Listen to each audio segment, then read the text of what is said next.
राधा और कृष्ण एक दूसरे के सोलमेट्स है, पर वो स्पिरिचुअल रैल्म में है। तो काफ़ी लोग बोलते हैं कि अरे राधा जी का अस्तित्व नहीं है, राधा जी महाभारत में नहीं मिलती, राधा जी का नाम हुँ, भागवत पुराण में नहीं है, तो राधा जी आई कहाँ से? राधा जी पैदा होने के बाद बोलती नहीं थी, कुछ सुनती नहीं थी, मतलब वो जैसे एक ऑटिज़्म वाला बच्चा होता है, ओके। सॉर्ट ऑफ वैसे वो बिहेव करती थी। राधा जी ने आँखें नहीं खोली थी जब तक कृष्ण जी नहीं आ गए, क्योंकि वो बोलती हैं कि मुझे इस दुनिया में कुछ नहीं देखना है, जब तक कृष्ण यहाँ पे नहीं आते। ओके। बहुत लोगों को लगता है कि गोपियों से रिलेटेड उनका रिलेशनशिप क्या था? ये बहुत क बड़ा क्वेश्चन आता है। हाँ, हाँ। ये बहुत बड़ा क्वेश्चन है और काफ़ी लोगों को मिसकंसेप्शंस हैं इसके बारे में। और उसके कारण है मिसकंसेप्शंस के, क्योंकि हमारा जैसे रिप्रेजेंटेशन हम दिखाते हैं, जनरली हम उनको दिखाते हैं probably as a teenager, hmm, as a adolescent, और जो गोपियाँ हैं वो भी उन्हीं की एज की हम दिखाते हैं। ओके। सो अगर आप स्क्रिप्चर्स पढ़ते हैं तो आपको ये आइडिया मिलता है, मतलब बहुत क्लियरली नहीं मेंशन्ड है जो भागवतम है या उसमें कि उनकी एग्जैक्ट एज क्या थी, पर क्लियरली जो गोपियाँ थी वो उनसे काफ़ी बड़ी थी अच्छा। उम्र में। हाँ, तो it was not a romantic relationship, सबसे पहली बात। तो जैसे राधा जी का हम दिखाते हैं, राधा कृष्ण जी का लव दिखाते हैं, उनकी लव स्टोरी दिखाते हैं। सो डेफिनेटली राधा और कृष्ण एक दूसरे के सोलमेट्स है, पर वो स्पिरिचुअल रियल्म में है। स्पिरिचुअल रियल्म जो है, तो एक अभी हम धरती पे जो है, धरती एक पार्ट है इस यूनिवर्स का, हुँ, जो हुँ। इस मटेरियल रियल्म में है। हाँ जी। और मटेरियल रियल्म के अलावा, मटेरियल रियल्म में बहुत सारे यूनिवर्सेस हैं। उसके अलावा एक स्पिरिचुअल रियल्म होता है, जिसमें जैसे हम बात करते हैं वैकुंठ है, जहाँ विष्णु जी रहते हैं। या जो देवी के भक्त हैं वो बोलते हैं मणिद्वीप है, जहाँ देवी का निवास है। एक कैलाश है, जो ओरिजिनल कैलाश है, जहाँ पे शिव जी शिवलोक है वो। उसी तरह एक गोलोक बोलते हैं, गोलोक वृंदावन है, जहाँ कृष्ण जी रहते हैं स्पिरिचुअल रियल्म में। अच्छा, तो वो गोलोक जो वृंदावन की आप बात कर रहे हो, हाँ, वो अर्थ वाला वृंदावन अर्थ अलग वाला है? नहीं है। ओह! ओके। हाँ, सो ये हम स्पिरिचुअल रियल्म के बारे में बात कर रहे हैं। और भागवतम के हिसाब से जब भी कृष्ण जी डिसेंड करते हैं, अवतरित होते हैं धरती पे, तो वो गोलोक उनके साथ ही यहाँ पे प्रकट होता है। ओह! तो इसीलिए गोलोक वृंदावन जो है, उसको बहुत ही मान्यता है उसकी, बहुत ज़्यादा डिवाइन मानते हैं उस लैंड को। तो कृष्ण जी और राधा जी गोलोक वृंदावन में इटर्नल कॉन्सॉर्ट्स हैं, वो एक दूसरे के साथी हैं। पर जब वो धरती पे प्रकट हुए थे तो उनमें एज गैप था, ओके। और उनका प्रकट होने का जो कारण था वो एक श्राप था। एक एक इंसिडेंट होता है पूरा गोलोक में, जिसमें राधा जी, कृष्ण जी और श्री दामा, जो उनके एक फ्रेंड है सुदामा। ओह! उसका नाम श्रीधामा है। हाँ, ओह, श्री दामा वाह! है, जो एक्चुअली जो सुदामा की स्टोरी जो हमें मिलती है, जिसमें वो एक ब्राह्मण बूढ़ा तो नहीं, गरीब ब्राह्मण जो होता है वो जाता है द्वारका, और उनसे वो बिना मांगे ही कृष्ण जी सब कुछ दे देते हैं। उसमें एक्चुअली उसका नाम नहीं है कहीं पे स्टोरी में। ओह! हाँ, तो वो कहीं न कहीं और से आया होगा, कहीं से कोई कनेक्शन निकला होगा कि उसको हम सुदामा के नाम से जानने लग गए। पर कृष्ण जी का एक बहुत ही क्लोज़ एसोसिएटेड है श्री दामा, और वो गोलोक वृंदावन में उनके साथ रहता है। और वहाँ पे एक इंसिडेंट होता है जिसमें श्री दामा और राधा जी का झगड़ा हो जाता है। ओके। और श्री दामा राधा जी को कर्ज़ करता है, राधा जी श्री दामा को कर्ज़ करती हैं, ओह! धरती पे पैदा होने के लिए, मृत्यु लोक में पैदा होने के लिए। ओके। और श्री दामा को राधा जी कर्ज़ करती हैं कि वो एक डीमन के रूप में, राक्षस के रूप में पैदा होगा। ओह, रियली? हाँ, तो ओके। श्री दामा एक शंखचूड़ नाम का राक्षस होता है, उसके रूप में पैदा होता है। और ये कहानी बहुत सारे पुराणों में मिलती है शंखचूड़ की, जो शिव पुराण में स्पेशली है, क्योंकि श्री दामा को जब वो शंखचूड़ के रूप में प्रकट होता है, तब शिव जी ही उसको उस मतलब उसकी मृत्यु शिव जी के हाथों होती है। उसकी डिलीवरी जो है, मुक्ति जो है, वो शिव जी के हाथों होती है। तो शिव पुराण में ये पूरा इंसिडेंट मिलता है, पूरी कहानी मिलती है। ओके। सो काफ़ी लोग बोलते हैं कि अरे राधा जी का अस्तित्व नहीं है, राधा जी महाभारत में नहीं मिलती, राधा जी का नाम हुँ। भागवत पुराण में नहीं है, तो राधा जी आई कहाँ से? हाँ, हाँ, ये भी एक बहुत बड़ा है। हाँ। हाँ, तो लेकिन राधा जी का मेंशन आपको बहुत सारी पुराणों में मिलेगा। मल्टीपल पुराणों में कहानियाँ हैं, मल्टीपल पुराणों में एटलीस्ट मेंशन है राधा जी का। और उनको इटर्नल कॉन्सॉर्ट्स बताया हुआ है गोलोक वृंदावन में, स्पिरिचुअल रियल्म में। हुँ। जब वो धरती पे प्रकट हुए थे, क्योंकि वो एक कर्स था, श्री दामा को राधा जी कर्स देती हैं कि तुम राक्षस के रूप में पैदा होगे, तो वो भी उन्हें कर्स देता है कि आपको भी धरती पे पैदा होना पड़ेगा। और आपको जिस कृष्ण से आप इतनी ज़्यादा अटैच्ड हैं, उससे आपको 100 साल के लिए अलग रहना पड़ेगा। ओह!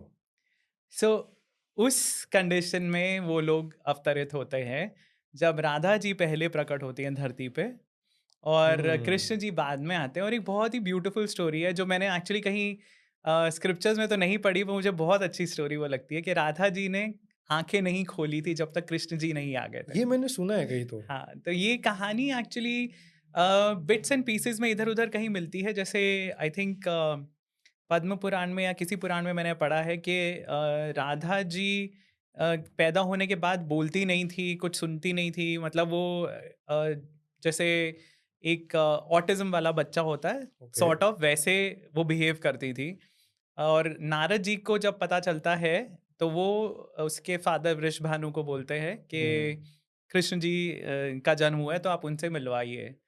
अच्छा। हाँ, तो जो कहानी है वो मैंने आज तक किसी स्क्रिप्चर में नहीं पढ़ी है। जो पॉपुलर कहानी है वो ये है कि राधा जी आँखें नहीं खोलती, क्योंकि वो बोलती हैं कि मुझे इस दुनिया में कुछ नहीं देखना है, जब तक कृष्ण यहाँ पे नहीं आते। ओके। सो जैसा मैं कह रहा था, तो राधा जी और कृष्ण जी का तो बहुत ही डीप कनेक्शन है। तो जब वो गोपियों के रूप में प्रकट होती हैं, तो गोपियाँ सब कृष्ण जी से एक्चुअली बड़ी हैं हुँ, उम्र हुँ। में। हुँ, हुँ। और राधा जी और कृष्ण जी की और भी बहुत स्टोरीज़ हैं, वो हम थोड़ा बाद में डिस्कस करेंगे।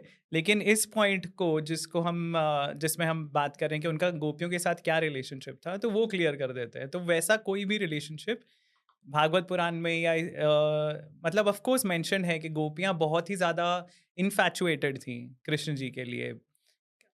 मतलब कौन नहीं होगा?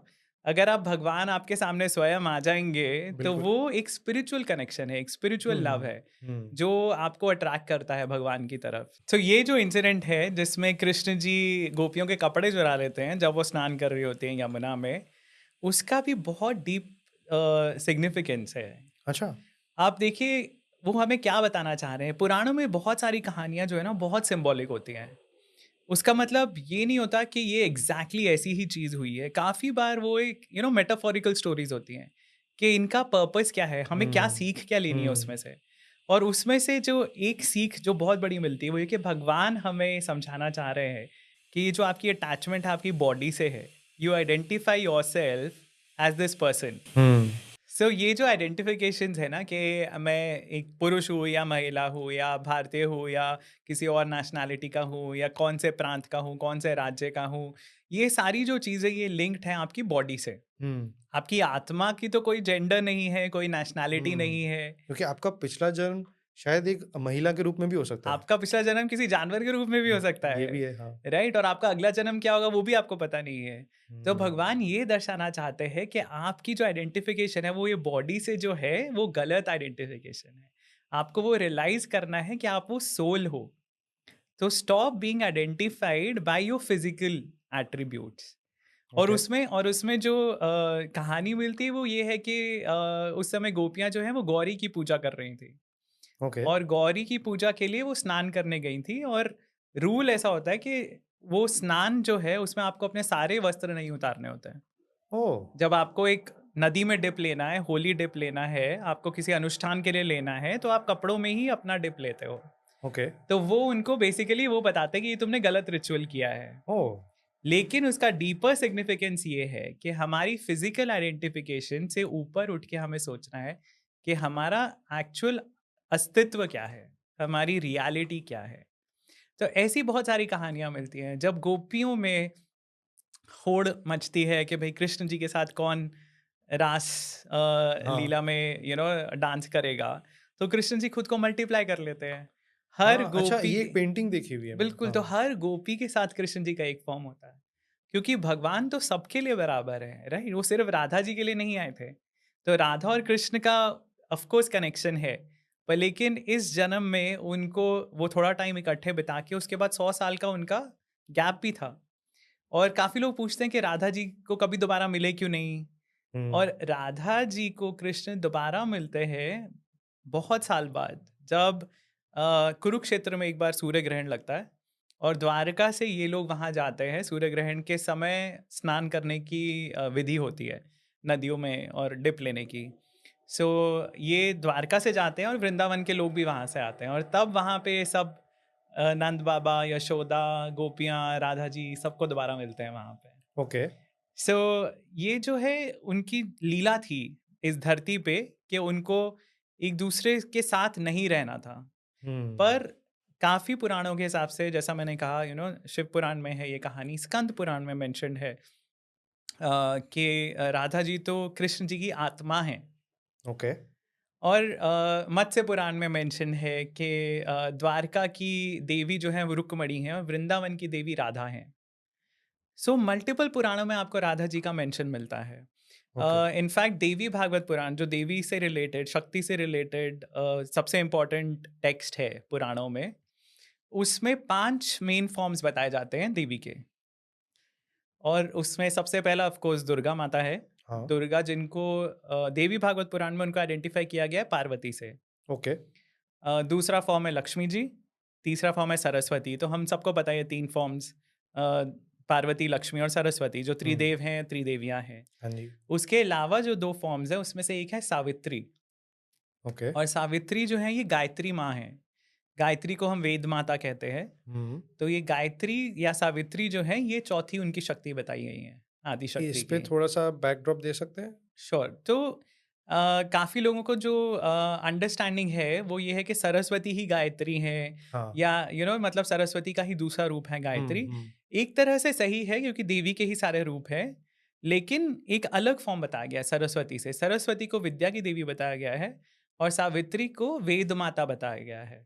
सो सारी जो नॉलेज है वेदों से रिलेटेड वो सारी सावित्री से आती है। ओके। और सरस्वती विद्या की, कला की देवी हैं। अच्छा। सो ये जो 4 फॉर्म्स मैंने बताए देवी के, उसमें इनके बाद 5वां जो फॉर्म है वो है राधा जी का। ओह! सो नाउ अब हाँ, राधा जी पे आए हम, हाँ, इतना गोल घूम के। ओके। हाँ, क्योंकि सारी चीज़ें कनेक्टेड है। आप अगर एक चीज़ पढ़ना शुरू करते हो ना, आपके इतने सारे टैंजेंट्स हो जाते हैं। एंड आई नो काफ़ी लोगों को ऐसा लगता है कि अरे हम इस टॉपिक के बारे में बात कर रहे हैं तो उसी पे रहना चाहिए।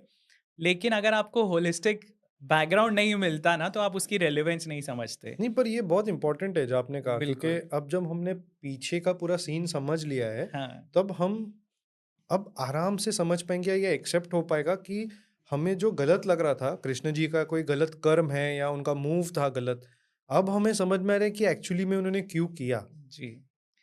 सो राधा जी 5वीं फॉर्म है आदि शक्ति की।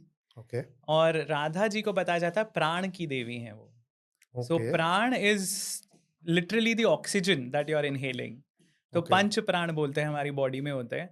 सो it is as basic as the breath you take inside. Okay. अगर हम ब्रीद ही नहीं करेंगे, ऑक्सीजन हम नहीं लेते अंदर, तो हमारे हम you're as good as dead, right? If you are not breathing, आपको वेंटिलेटर पे डालना पड़ता है। हाँ। वेंटिलेटर नहीं हो तो यू आर डिक्लेयर डेड, हाँ जी। राइट? तो प्राण ही है जिसके कारण आप जिंदा हैं। तो राधा जी वो प्राण की देवी हैं, वो पंच प्राण की देवी हैं राधा जी। इसीलिए ओके। उनको कृष्ण जी की भी आत्मा बताया जाता है। और ये ओके। देवी भागवत पुराण में है। ओके। और काफी लोग फिर इक्वेट करते हैं राधा जी को और लक्ष्मी जी को,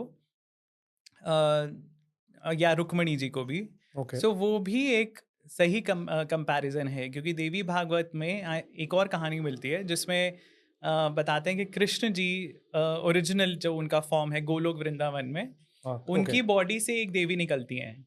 ओके। और फिर ये दोनों ही दो दो पार्ट्स में डिवाइड हो जाते हैं। तो कृष्ण जी से एक पार्ट निकलता है जो 2 हाथों वाला उनका फॉर्म है, that is the Krishna form. और जो 4 हाथ वाला फॉर्म है that is the Narayan form. Oh! उसी तरह वो जो देवी हैं उनके जो 2 पार्ट्स होते हैं उसमें से एक जो फॉर्म है वो राधा जी हैं और एक लक्ष्मी जी हैं। ओह वाव! तो वो लक्ष्मी जी नारायण के साथ की काउंटर पार्ट है और राधा जी कृष्ण जी के काउंटर पार्ट वाव! अभी हर चीज़ ऐसे एकदम फुल सर्कल आके समझ रहा है, क्या है। कैसे कनेक्टेड है।